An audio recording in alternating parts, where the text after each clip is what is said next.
All right, it appears we are live. Hello, everyone, and happy holidays, Merry Christmas, whatever you celebrate. We're here with Frank Coffman. Hi, Frank. Hi, how's it going, Gary? Good. How are you doing? Good. We're here to talk about Horrifying Holidays, and Frank's got the poem in here that opens up Horrifying Holidays, which, I mean, for those who don't know, I've talked about it quite a bit, but it's a collection of fiction and some nonfiction tales, both new tales and some public domain things, including Dickens' A Christmas Carol, all with a spooky twist on Christmas stories. And Frank has a poem at the beginning of it. I don't know if you want to talk about the poem, read it, both. It's up to you. Yeah, hold on just a second. I'm going to pull it up. I don't have the book. Your copy of the book is in the mail to me, and Yeah. I've got to find the poem in my Word documents to get set up. Just take me a second. Oh, no problem.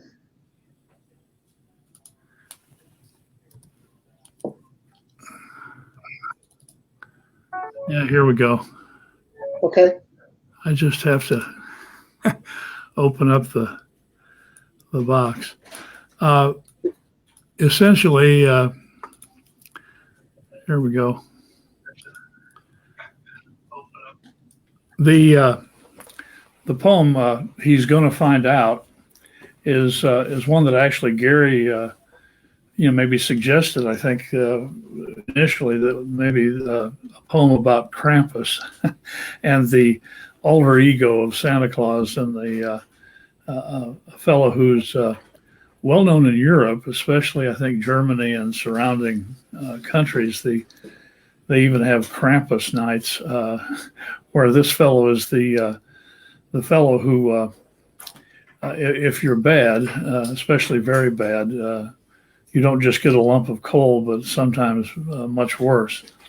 So this is a little sonnet. Actually, I do mostly sonnets in my formal verse, although I do a lot of other forms. I'm a formalist poet, traditional rhyme and meter, and I experiment a lot with ancient and medieval and cross-cultural and kind of exotic forms, both Western and Eastern. I do a lot of work with the Japanese and Korean and Chinese forms. When I do something closer to free verse, those are still measured in syllables, but he's going to find out I'm doing a fairly traditional rhymed and metered sonnet, a 14-line, as they all are.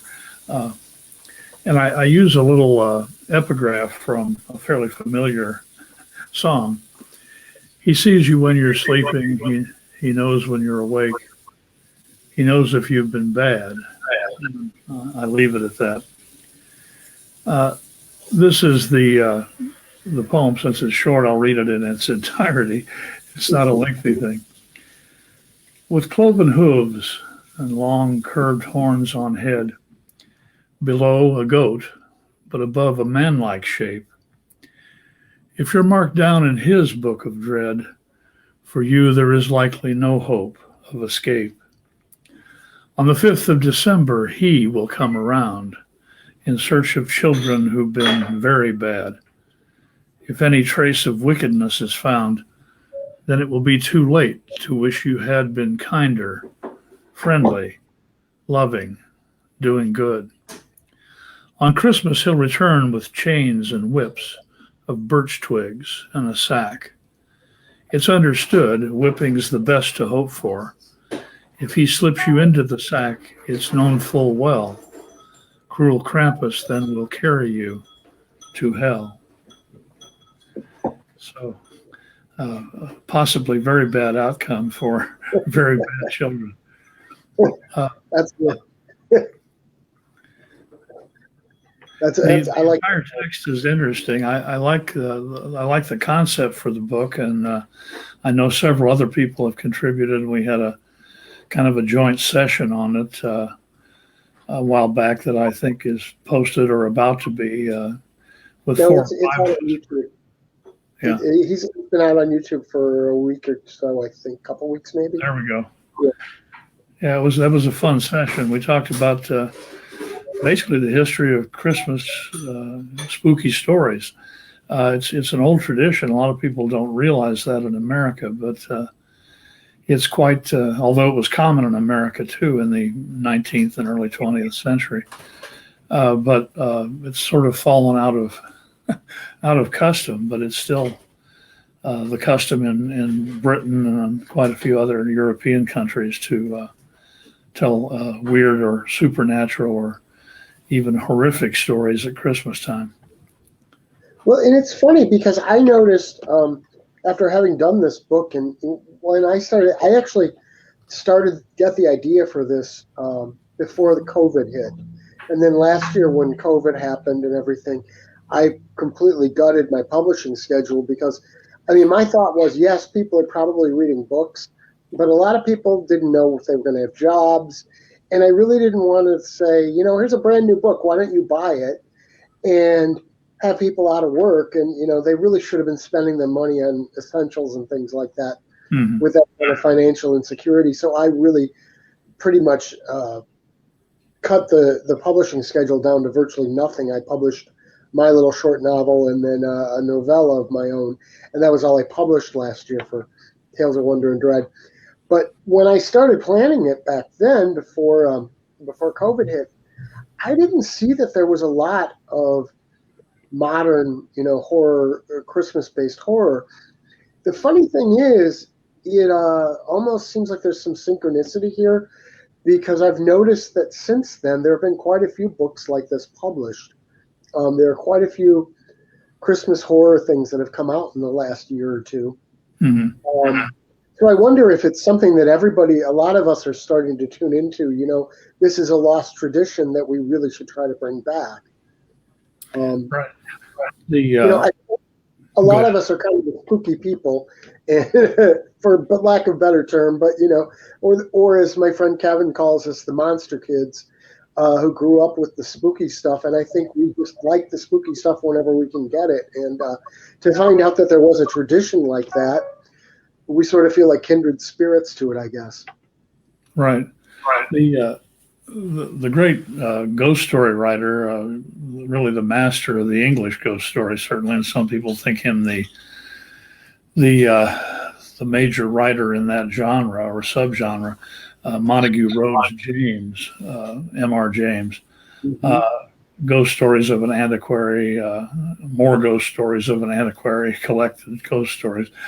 He was a professor at Eton in England, and we would call him, I think, a folklorist, or he called himself an antiquarian of things, study of things old.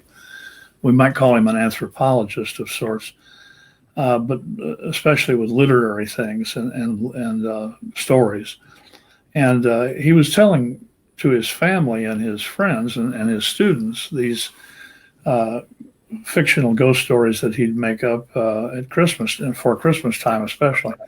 And his family and friends urged him to, why don't you publish those? Those are pretty good. And indeed, he's in the probably the major figure in the team photo of the early, especially the 19th century British ghost story. There are several others, Charles Dickens, the earliest maybe, and one of the earliest.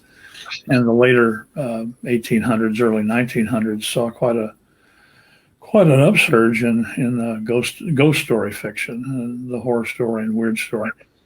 Of course, the 1980s in American film, with things like Bad Santa, and it was a taboo to do that sort of thing for quite a while in the mid-century of the 20th.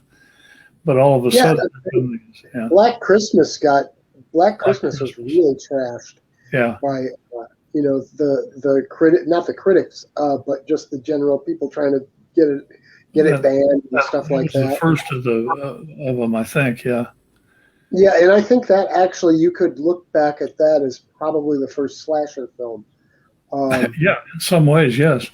It's funny. I read a review of it the other day, and this person was like, Well, it's unimaginative. It does the same thing as all these other movies do. It's like all those other movies copied it. It was the first thing. Right. I mean, Yeah. as far Except as for I the can fact think that it of, was first. yeah, I mean, the only other movie I can think of before that that might be considered a slasher movie, well, probably is Psycho. But other than that, I think Black Christmas probably invented it. You know. Yeah. Yeah. It's hard to be an imitator if you're the first one. Exactly. Yeah. A lot. Exactly. But and then when I remember when Silent Night, Deadly Night came out, there was a big thing with that too, and they tried to push that out. But now I read, interestingly enough, a few months ago, I read that actually the biggest problem with that was people were getting upset about the advertising for it because they were showing Santa and advertising this movie in times when kids would be watching TV. Right. And I guess that was the biggest issue they had with that movie. Apparently, it wasn't so much the content of the film, but just the advertising campaign. But I don't remember that. I remember at the time, I remember seeing on talk shows where they were griping about how they're ruining Santa Claus for everyone and all this. Right. The idea of showing it in times when during the day when kids might be watching, I can see that angle of Yeah, objection. I can too. I'm not sure it ruined the idea for a generation or anything, but Yeah. yeah. There is though a trend. I think you're right in fiction coming back. Speculative fiction has never gone away, but there's been a resurgence in I think the last couple 3 decades of fiction that touch or poetry especially in poetry, the idea of going back, but fiction also to the horrific, the science fictional, the genres of the high imagination, fantasy, since of course the Tolkien boom, resurgence back in mid-century, and I think that's the trend has been to fantastic and dark fantastic stuff, taking the form of the various genres of imaginative lit or non-realistic fiction. And I would say too, another point about the dark horror Christmas stuff coming back and trending now. Another indication I had of that is I'm Facebook friends with, I believe it's Lisa Morton who posted this, who's an author and Yes. runs a bookstore. And she, at Halloween time, as you know, a lot of us do, you get the most requests for interviews around that time because everybody wants the spooky stuff if you write spooky stuff.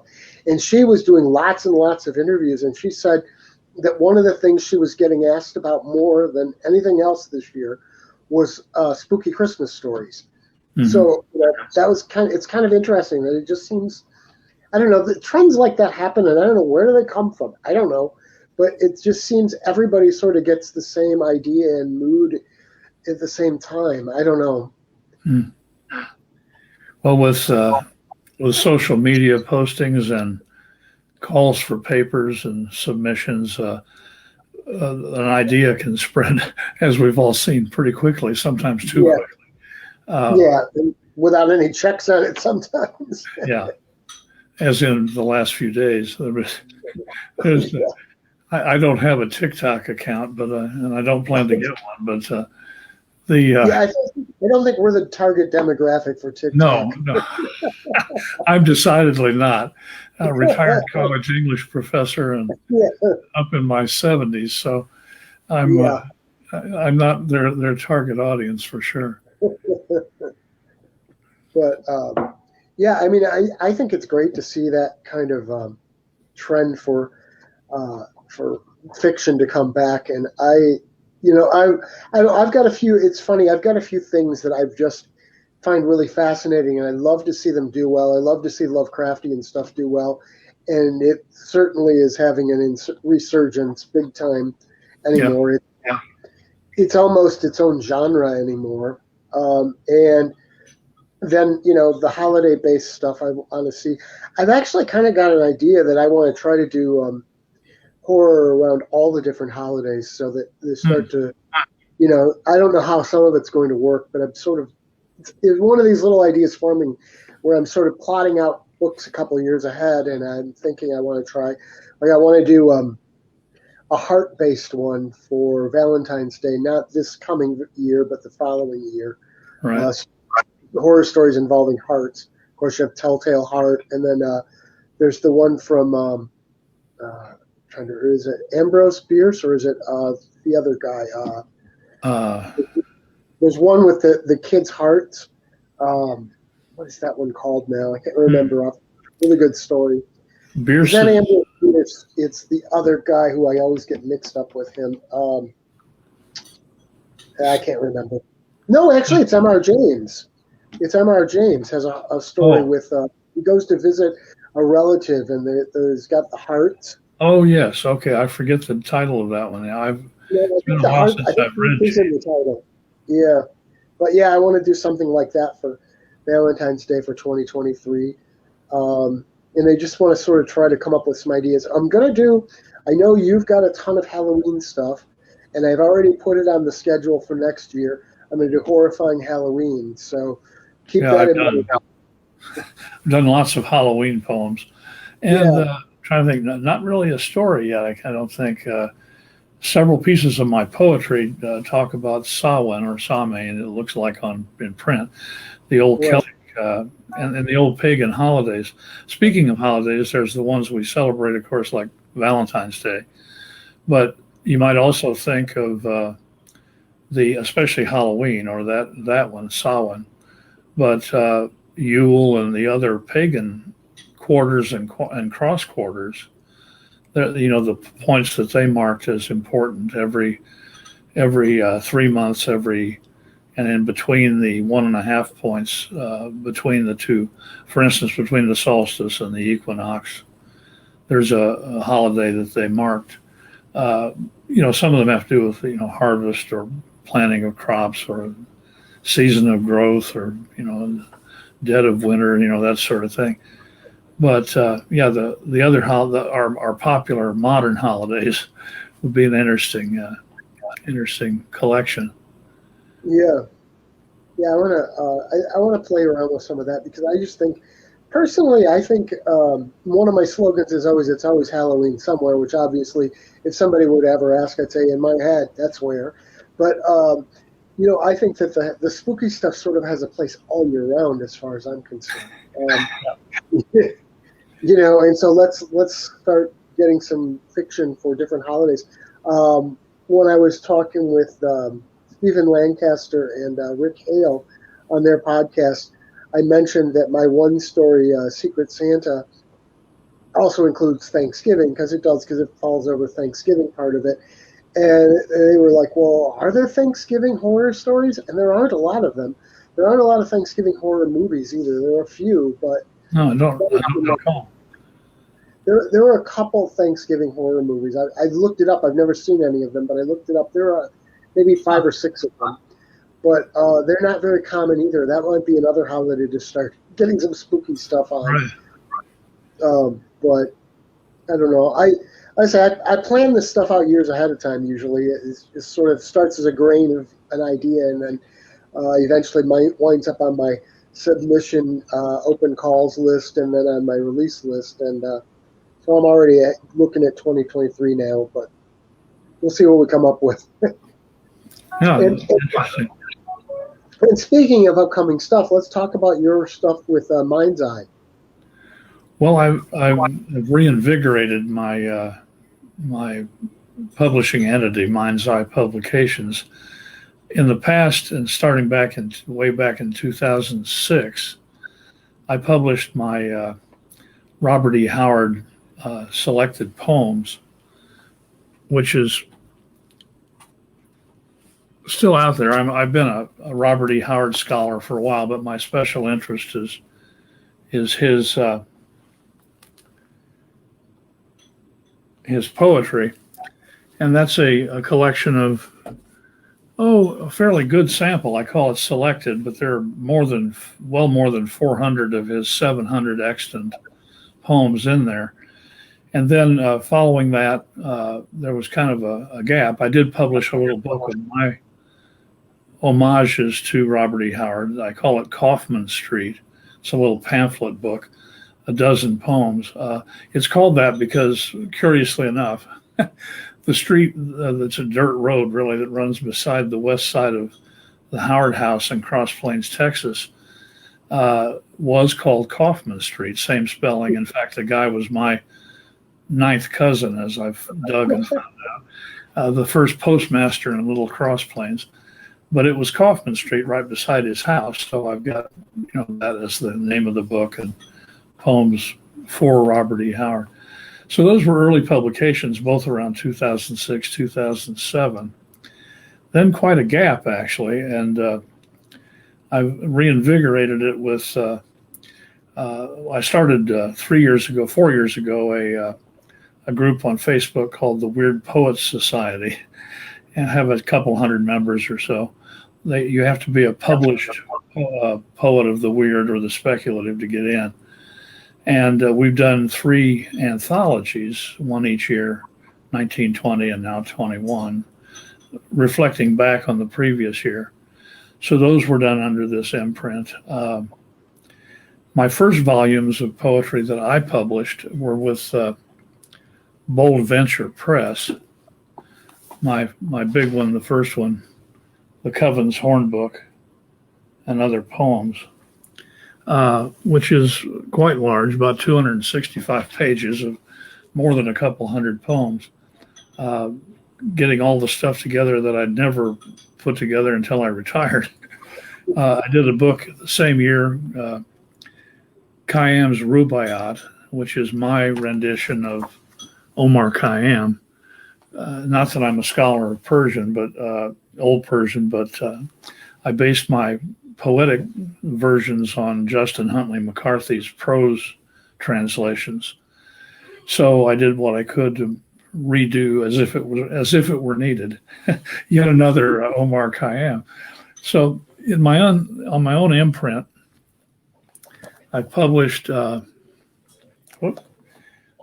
Black Flames and Gleaming Shadows. Whoa, too much glare. Which is the second collection. That's from Mind's Eye. Stephen Withrow, a Massachusetts poet, and I, a good friend of mine, collaborated on a book called The Exorcised Lyric, which has 2 of our sonnet sequence collaborations and then 20 poems each from each of us, individual poems. And then I just came out with my third collection, Eclipse of the Moon, which is also Mind's Eye. So what I'm doing is jumping into the thing full force now. I've got a journal that I'm putting together for first issue. I call it Journ-E, Journ-E, the Journal of Imaginative Literature. And coming out on the subs close in about 3 or 4 days at the solstice on 21st December. It'll be out on the 20th of March, the vernal equinox, in both online in a sampler form that can also be subscribed to for the full edition, but also it'll be in print, able to be purchased. That's issue 1. It covers adventure, detection and mystery, fantasy, horror, supernatural, and science fiction. So there's a section of each of those 5 genres. And I'm going to be branching out into publishing chapbooks and full-length books and collections as well with this. But right now I'm working on the journal pretty much full time in my spare time. I've got to get notes of acceptance and rejection put out by the middle of January. But yeah, it's an interest. I'm going to be working with this publishing entity as a, sort of my imprint, and hoping to build it as we go. Yeah, that'll be good. And you've got you're also taking submissions for something about gnomes, right? Gargoyles. Gargoyles. That's it. Yeah, I'm trying to get at least a little chapbook together, or a small book of an anthology with both art, illustration, and poetry and fiction about the gargoyle and stories about gargoyles, poetry about gargoyles. I've written a couple myself. They're in my second book, the Black Flames and Gleaming Shadows. But thought it would be an interesting topic, at least to come up with maybe a chapbook, maybe have something with 10 or 15 or so, 20 pieces of poetry, fiction, illustration to throw into a little book. Those are both, yeah. Go ahead. Go ahead. My the web page is well, the quick one is a forwarder actually, mindseye.pub, but mindseye.us.com is the direct address of Mindseye Publications, the website. I've got a web page, or I've got a Facebook page as well. What I was going to ask you, do you like that old 1970s made-for-TV movie Gargoyles? I have seen things about that, but I've never seen it. Is it available on YouTube or somewhere? Or? No, I don't know. The last times I've seen it is when Sven Gulli has run it. But I remember seeing it as a kid. I remember watching it when it was on TV for the first time, and they would rerun it every once in a while. I think it's actually a pretty good movie. I enjoyed it. And then another thing about gargoyles, are you a Doctor Who guy?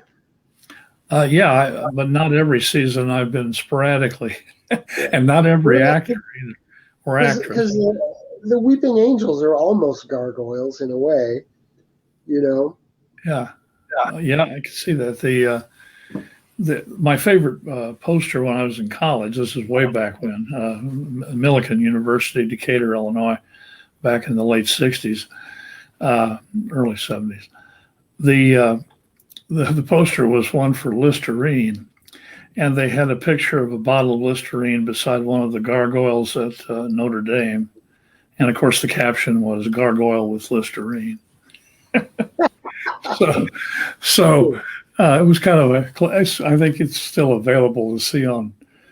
If you search for it, you'd probably find a picture of the poster. It was kind of funny.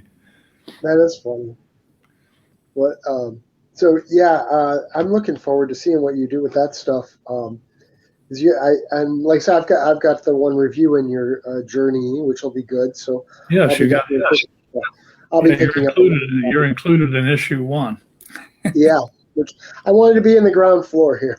There we go. I'm gonna try to get something for you for every issue. We'll see what happens. That's good.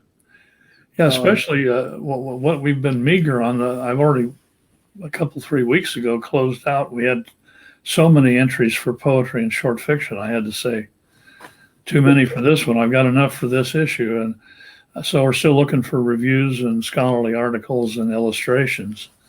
But that closes out in 3 days now, so the 21st, 4 subs for the first issue. Yeah, so time's running out. Yeah, right. Yeah. Speaking of submissions, did you submit anything for the weird pitch for Weird Time or Weird Tales? I was curious. Seems like everybody I know is submitting for it. I have sent in they didn't ask for full work. They asked for a prospectus or a sort of a here's what I think I'd like to write if you folks would be interested. So I did send in an email cover letter and a blurb about me, and what they were asking for was, at this point, not full fiction, but sort of a proposal. So I have sent one in for that. I sent one in a couple of years ago when they reinvigorated the magazine initially. They were looking for stuff that would relate to that famous cover with the woman with the headdress of a bat. And I sent one in that I thought was perfect for that. It was both a story and one version and a poem in the other. And I guess it wasn't close enough, but it basically tried to bring that character in as a character in the story. But I think it's going to be interesting because I swear, you and I both have a lot of writers as our friends on Facebook, and I probably half to 3/4 of the writers I know on Facebook have sent in stuff for that Weird Tales. It'll be interesting to see who gets in there, and might be kind of cool. Well, yeah, they're. I guess they're really trying to. Of course, Weird Tales has gone through several lives and deaths, Right. and hiati, plural of hiatuses. I don't know. That's right. Between the Latin would be hiati, I think, but I'm not sure that's a good English word that anybody would figure out.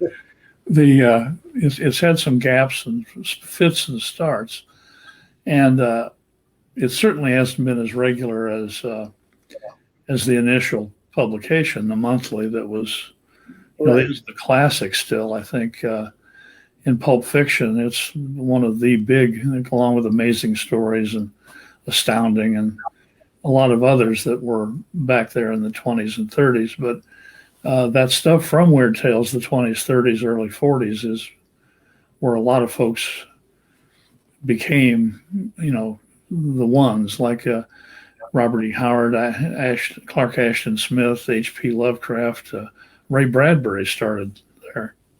Yeah, Robert Bloch too, right? Yeah, Robert Bloch. Thornton Wilder even had a piece in there way back when. So, and I'm trying to think who else. Certainly Ramsey Campbell in more recent issues of it. But yeah, it had been, like the staple for weird and supernatural and horrific, especially fiction, as far as the pulp type stuff goes. And some of those stories are just absolutely classic.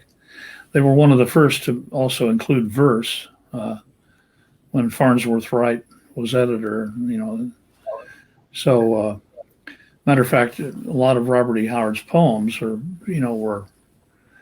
I think Smith had the most of anybody in his reign in Weird Tales, but 40 or 50. So Howard had 30 some. Lovecraft had 40 some. The big triumvirate, I call them, of Weird Tales, and they're all still going strong. Smith probably the least well known, but actually a very great poet, probably the best poet of the three of them. And California, the protege of George. Let's see, how can I figure? Okay, it went from Bierce down through. There's kind of a line of succession, and all the way down to Smith. And Smith, of course, was a friend and early mentor of my friend Donald Sidney Fryer, who's kind of I think, the reigning kind of guru of speculative poetry. But that's my opinion. Others would put others in that photo. But, yeah. And one of the other things I loved about the fact that they're doing. See, I don't know when Weird Tales came back under my radar. I think it was maybe only a few months ago that I realized that they were starting to do it again. Yeah. So I somehow missed it for a while. Like you say, it just disappears from time to time. It was published under a different title for one period of time. And I love the fact that they've got the classic logo too, because that logo is, that's iconic, and I'm really glad that they're using that still. It was even published in 4 volumes that were paperback books. Oh, really? Collections as annuals, I think. This is back, I think, in the 70s. But I have those and a bunch of other. I don't have a lot of the original. I have a lot of coverless first edition Weird Tales because they're cheaper to get that way. The pristine condition. Yeah. Yeah, the old ones will cost you a small fortune now. Yeah, they're pricey. In mint condition or even good condition, back when they were 15 or 25 or 15 cents, I think. Now they're $150 an issue and stuff like that. Yeah, and I was noticing on their Facebook page, I think it was, that they said they're going to be looking to publish books too. At least there was something about that. I think it was on their Facebook page. They said they're going to be doing some books and some other things as well. So it's kind of interesting. Well, speaking of books, Arkham House has come back to a degree as a publishing entity. I think they're still going. They tried to reinvigorate the old Arkham House. Oh, really? Yeah, so I'm not sure of that. I think they at least attempted it and were there for a while. I haven't checked that out lately. I think I heard something about that too. August Derleth was, of course, the big editor there for quite a while. Right, and there was a huge flap.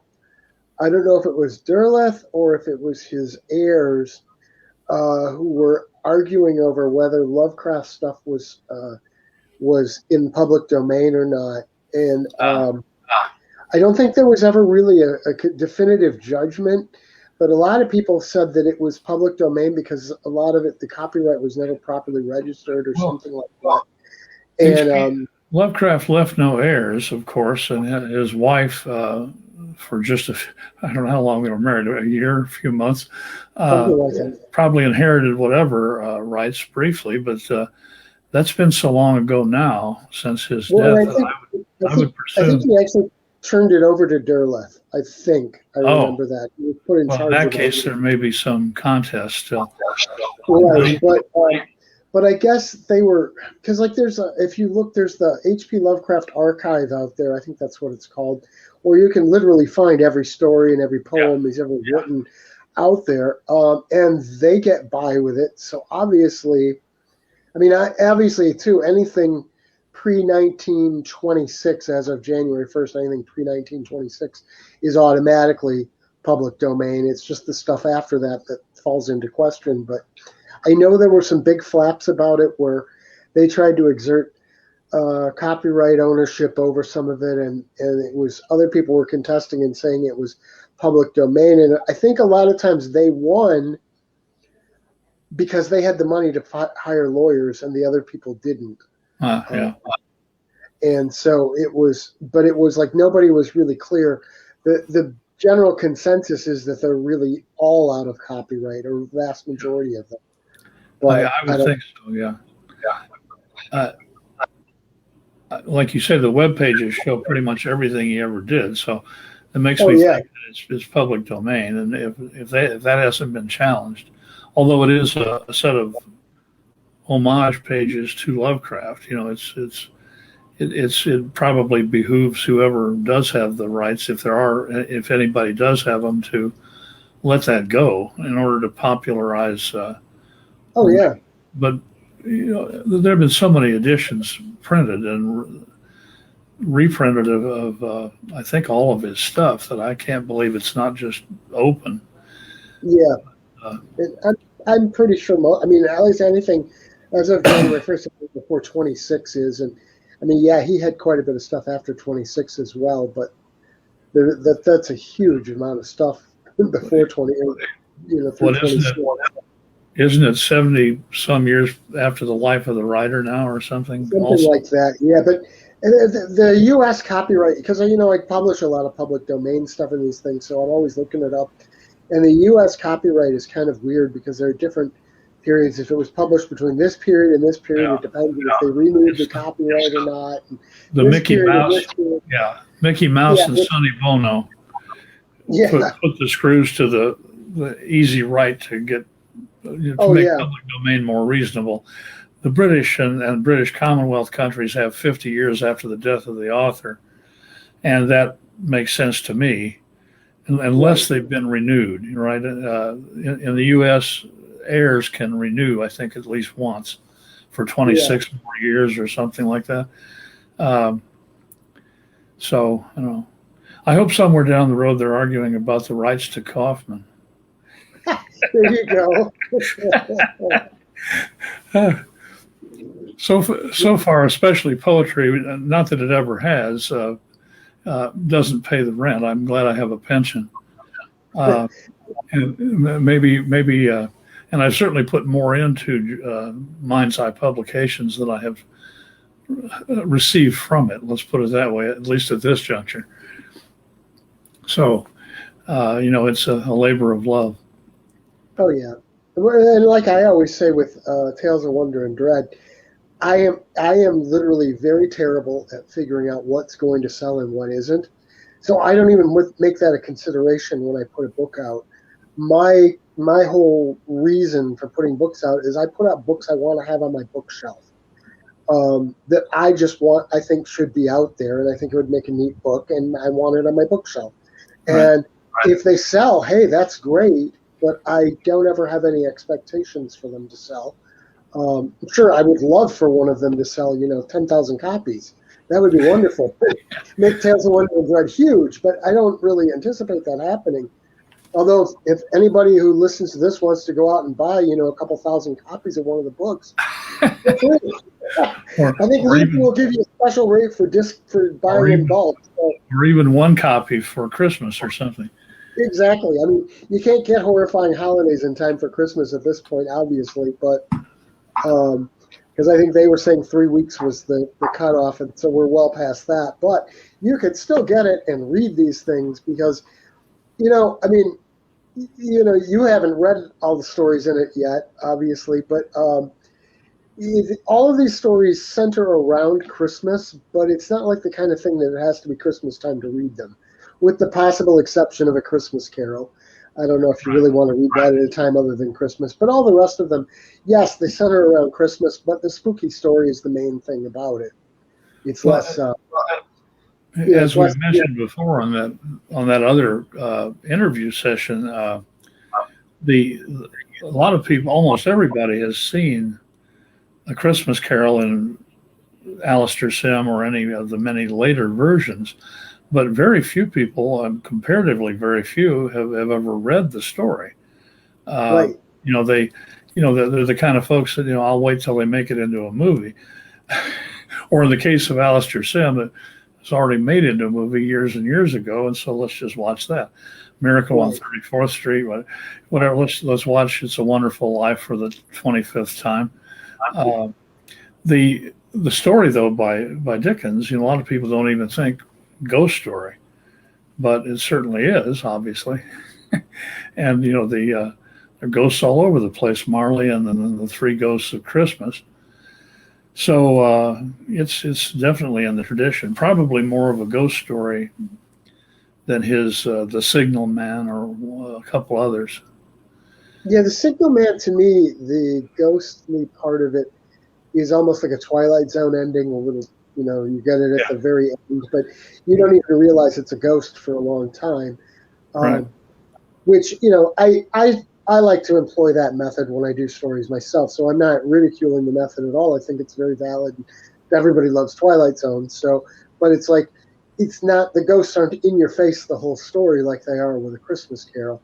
Right. And A Christmas Carol has some downright chilling moments when you're reading it versus... The only comparison I have is that sometimes when I would go see the play at Christmas time, sometimes they would put some real scare into some of the ghosts, especially the Ghost of Christmas Future. That one is probably the most chilling of the bunch anyway. Yeah. It's Christmas Present with the two children, right? That's creepy too. Right. Ignorance and and doubt. Want you want. That's it. Yeah. And it's funny because I had never, as much as I had seen A Christmas Carol, I had never actually read it. And I'm not sure I'd ever actually read Dickens until I was, it's Signal Man. I put Signal Man in another book. But for The Christmas Carol, I don't think I'd ever read that until I put it in this book. And I was amazed at how good of a writer he was. Mm-hmm. I mean, that man was... The way he would word things was just brilliant. He had a great sense of making it fun, but also scary and a little, I don't know, disturbing almost at times, all at once. Right. That's a hard thing to pull off. Go ahead. That's a hard thing to pull off, and he did it in such a way that it was just, it almost feels lighthearted, but in a way, but it's really not, Right. The way Dickens worked, and it was a brilliant plan, was to actually the way he could get published initially, but he stayed with it, was to serialize his books, and they were actually published, in monthly or magazines. And the as a novel, though, chapters of a novel. So what his trick was, and it works to make his stuff what it is, I think, is he has to come up with every chapter, every monthly ending, kind of leaving you hanging and wanting you to read more. And that method works. And then when you read the full-length novels, those chapters, of course, hit you right away, one after the other. You have to take the brief page turn to get to the next chapter, but that method worked for him real well. He was working on The Mystery of Edwin Drood when he died, and that's been supposedly finished by lots of people who put an ending to it. But his good friend Wilkie Collins was a pretty good mystery and weird. There's a weirdness to The Moonstone and The Woman in White and some of Collins's work. So that tradition of the weird, mysterious, well, it goes back to Gothic fiction, really. Right. And, the Castle of Otranto, and back to the early days of the Gothic novel, Horace Walpole and Anne Radcliffe, and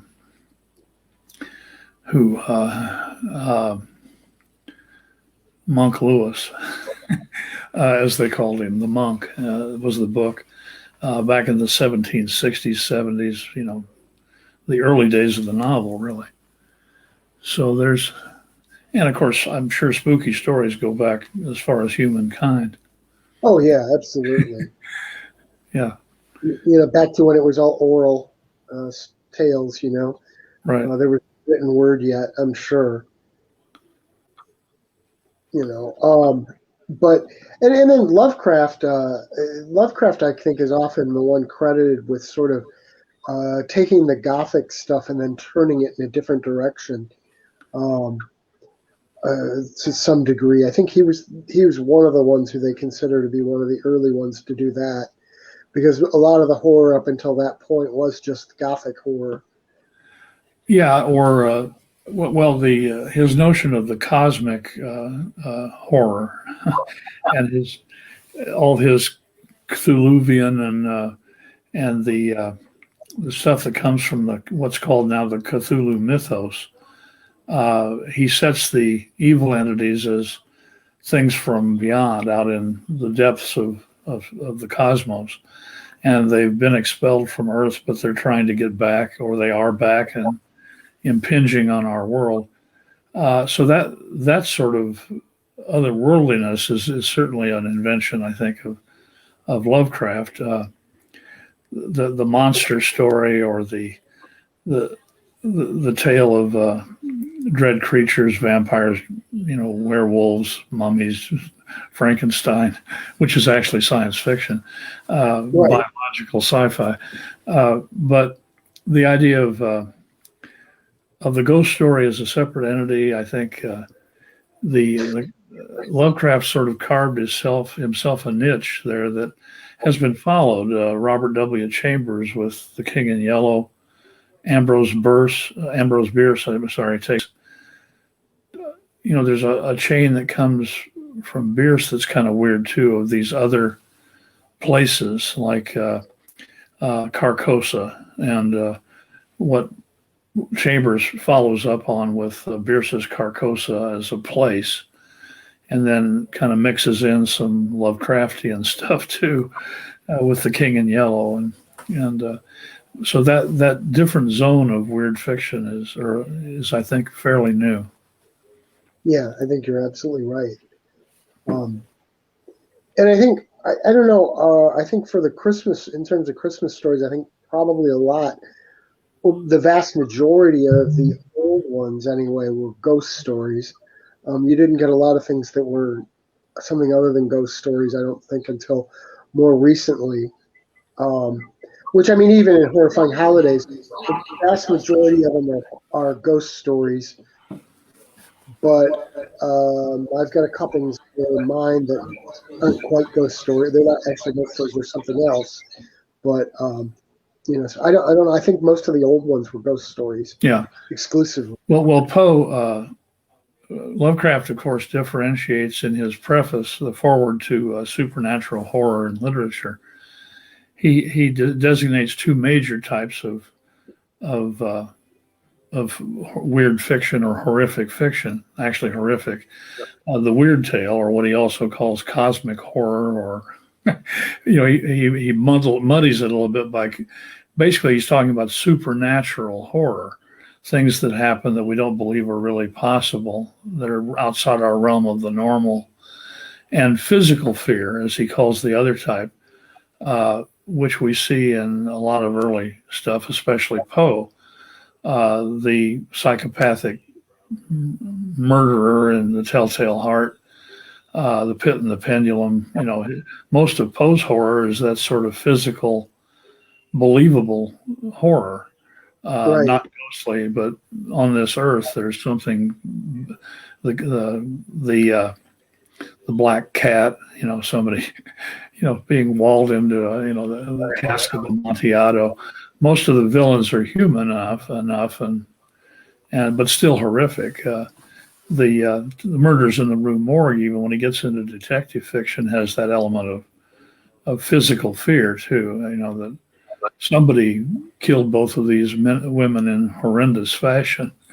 And of course, I won't spoil the story if people haven't seen it or read it, but we find out, there's a natural explanation, which is always the case in detective fiction, at least through Poe and Doyle. Then it becomes occult fiction. Occult detectives are a whole separate category. I've got a book coming out next year I'm working on fiction in 2022. I only have a picture. Whoop. Three Against the Dark is a collection of occult detective stories with my occult detective Anaxagoras Venn, Venn. He's supposedly the cousin of the Venn diagram guy. And he has two sidekicks, a clairvoyant Jesuit priest and a young Welsh girl who the two of them saved from a demon in the first story, and then she becomes part of the team. So I've got 7 or 8 stories coming out. That's going to be illustrated by I think the great Yves Tourigny, a Canadian artist. And I've got another book of 12 just weird, horrific short stories that I'm compiling. So going away from poetry for a year, maybe, before I publish in 2023 again. I've got a collection working, but it's not ready.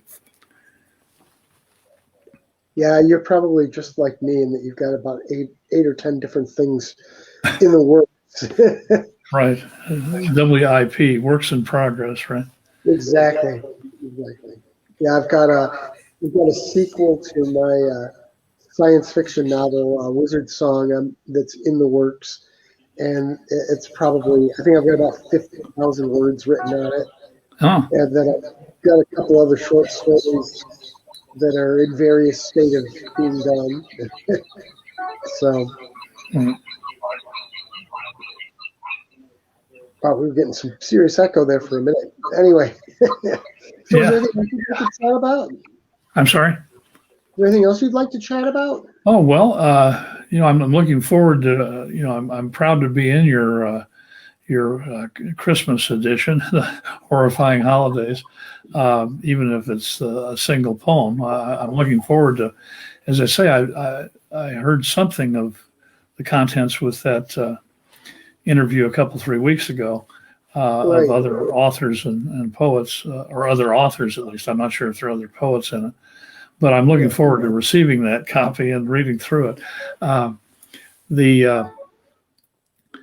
Let's see. I was in another one, the Spooky Stories one, with a couple.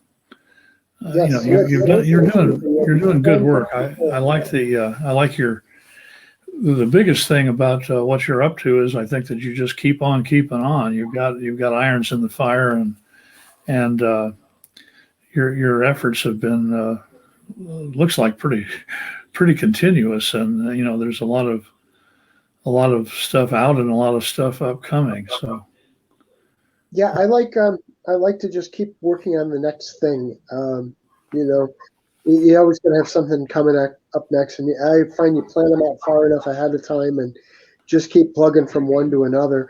The funny thing is, I sort of have a pattern to the way I have to work because I do Music Street Journal every 2 months, and so for about 3 or 4 weeks, that takes up a lot of time, and so I have to make sure that I'm not also trying to finish up another book at the same time because I'd never get it done. So Right. I have to sort of pattern around that. Right. And get things done ahead of time too, if need be. But Well, it's been an interesting session. I think we've covered a lot of the bases on on Christmas horror and the spiritual. It's interesting to me that pretty much every Christmas story, for maybe obvious reasons, has something spiritual about it. Even if it's Santa Claus is real, like the Miracle on 34th Street, or angels are real and intervening in our life, like in It's a Wonderful Life. There's something, even in the non-horrific or non-weird Christmas story, that's always got that spiritual angle, it seems. So, yeah, I could come up with a couple of examples to point, but A Christmas Story and Christmas Vacation, probably not. But well, those may lack the spirit a little bit, although the spirit of Christmas is probably there. A Christmas Story is one of my favorites. Of course, you'll shoot your eye out, kid, right? And the leg lamp and all. It's a classic, funny movie. It circles around, I guess, the Christmas season, and doesn't really include the spiritual. I think you did nail a couple there that aren't directly, and certainly Chevy Chase is. That's just one of the many National Lampoon. They actually got their bucks. You probably know this, but the Harvard Lampoon, who does that, did a spoof on the Lord of the Rings called Board of the Rings. Oh, I remember hearing it. It sold a cajillion copies. It's off-color humor, pretty bawdy stuff, actually, which made it, I guess, a fun read for some. But what a marketing idea. The people who loved or hated The Lord of the Rings bought this book in quantities enough that they could do the movies. They actually got enough money to do the National Lampoon films. Oh, and wow. once the first or second of those were out, it was off to the races. Yeah, I think Animal House really made them a ton of money, probably. Well, so Tolkien indirectly had a hand in at least one Christmas movie. That's funny. He told stories to his children and wrote illustrated little short stories for them. There's a collection of Christmas tales by Tolkien. Oh, wow. Yeah, it's an illustrated book. I didn't know that. Yeah. But I have to admit, I'm not a huge Tolkien fan. I read The Hobbit and loved it, but I could never get through even the first Lord of the Rings book. Really? It bored me for some reason. I don't know. I couldn't get through it. But Most I did love people who get to page 80 or so, where they find out what the ring is all about, are pretty well hooked by that time. But I guess it didn't catch you. No. But you probably won't like the Silmarillion then, because it's a little bit more heavy reading. Right. It's well written, but it's kind of like diving into a holy book or something. A little bit archaic language and beautiful passages, but it's not the read for everybody. Wasn't that he didn't finish that, right? Somebody finished it for him. His son Christopher came up with 12 books out of his notes. I think it's 12. The Unfinished Tales. It was a whole series done by his youngest son, who just passed away a few months ago, I think, at a fairly good age. Christopher Tolkien. but yeah, Tolkien had pretty well finished the Silmarillion, which was published posthumously, but it was never really polished. He actually had that almost during the First World War when he was a soldier, and the year or two afterward. And it's the back history of The Lord of the Rings and The Hobbit. It's the even earlier stuff. So it's a read for Tolkien enthusiasts, certainly. And I've got all 12 of Christopher's books, too. I haven't read all 12 of them, but Tolkien was a pretty prolific guy, important scholar in Anglo-Saxon and linguistic studies. And some of his books, his translation of Sir Gawain and the Green Knight is the standard medieval literature. He was quite a guy. Yeah, he was very well respected. He was a professor, right?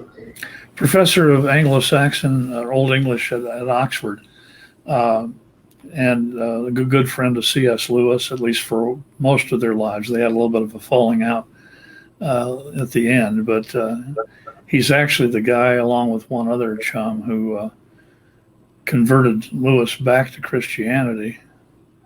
Oh, wow. So there's a interesting, but they were good friends at Oxford.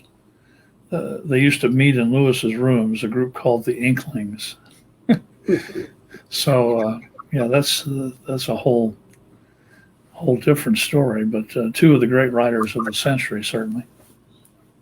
Yeah.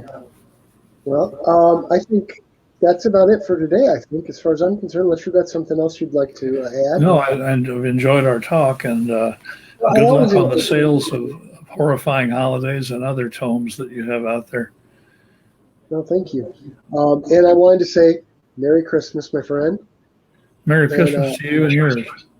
And I'm hoping maybe in the coming year or so we get a chance to finally meet up in person. That would be nice. Yes, it's not that big a distance, so let's just plan on that. Okay, sounds good. we're only what, about 50 miles apart here, so like that, yeah, there's no reason not to. I'll swing across I-90 sometime, and we'll meet up. Sounds like a plan. The sooner the better. So somewhere in the new year, hopefully. Yes, let's make plans for it. Okay. So, Merry Christmas, everyone. Merry Christmas, everybody. Merry Christmas to everyone. Thank you for tuning in. Thank you. Spooky Ventures is the home for spooky content and spooky merchandise on the web. Check it out today at spookyventures.com. And remember, always keep it spooky.